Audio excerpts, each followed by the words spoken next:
আসসালামু আলাইকুম ভিউয়ার্স, আশা করি সবাই সুস্থ আছেন এবং ভালো আছেন। এগুলা ডিম পারছে, তারপর এগুলা ডিম পারছে, তারপর এগুলো তো বাচ্চা আছে, এগুলো পারে নাই, আর এগুলা ডিম পারছে, আর এগুলো তো আগে ডিম পারছে। তো দেখছিলেন কিভাবে আমি কবুতর বাইরে ছাড়ছি, তারপরে এই যে এগুলা হারছে, মুস্তি টুস্তি করছে, ডিম পেড়ে দিছে।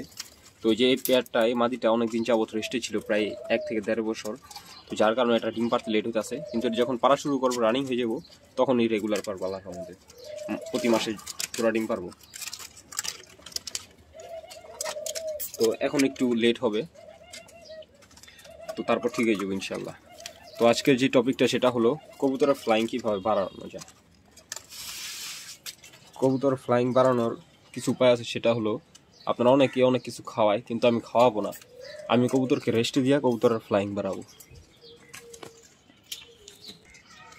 দেখেন কবুতরটি, এই যে কবুতরটা আছে, এই যে এইগুলি আমি সকালে ফ্লাইং করাইছি। সকাল আমি ঘুম থেকে করতে লেট হয়ে যায়, 10টা 11টার দিকে উঠি, ওই টাইমে উঠে ফ্লাই করাই, 2বার ফ্লাই করে তারপর কবুতর আমি লক করে ফেলি। কবুতরে খাবার পানি দিই না, কবুতর খাবার পানি একবার বিকালে দিই, আমি বিকালে আবার একটু ছেড়ে বাইরে খাবার পানি দিই। এছাড়া সারাদিন লক থাকে। কেন লক রাখি? এতদিন শীতের দিন ছিল, কবুতর বাইরে রোদ ছিল না, যার কারণে কবুতর রেস্ট একটা চলছে। কিন্তু এখন রোদের পরিমাণে কবুতর উইক হয়ে যেতেছে, কবুতর দুর্বল হয়ে যাচ্ছে, ঠিক আছে? তো দুর্বল হওয়ার কারণে তখন ভাবলাম কবুতরগুলোকে আমি সেওয়ায় রাখি, সেওয়ায় রাখলে এই কবুতরগুলো রেস্ট পাবে, এবং রেস্ট পারলে শরীরে একটা এনার্জি থাকবে। আর যদি সারাদিন রোদে থাকে তাহলে কিন্তু এনার্জি থাকবে না। যেমন আমরা মানুষ যখন কাজ করে, মানুষ যখন সারাদিন রোদে থাকে, তখন কিন্তু শরীরে তেমন এনার্জি থাকে না। যদি রেস্ট নিয়ে কাজ করে তাহলে শরীরে এনার্জি থাকে।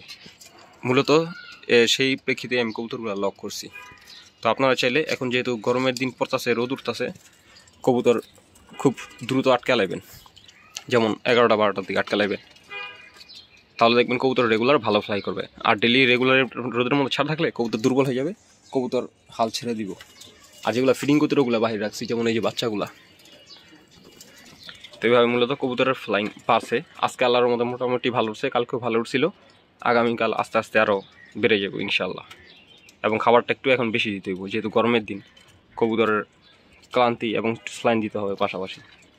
তো আজকে এই পর্যন্ত, সুস্থ থাকবেন, ভালো থাকবেন, আর আমার সাথে থাকবেন। আসসালামু আলাইকুম রহমতুল্লাহ।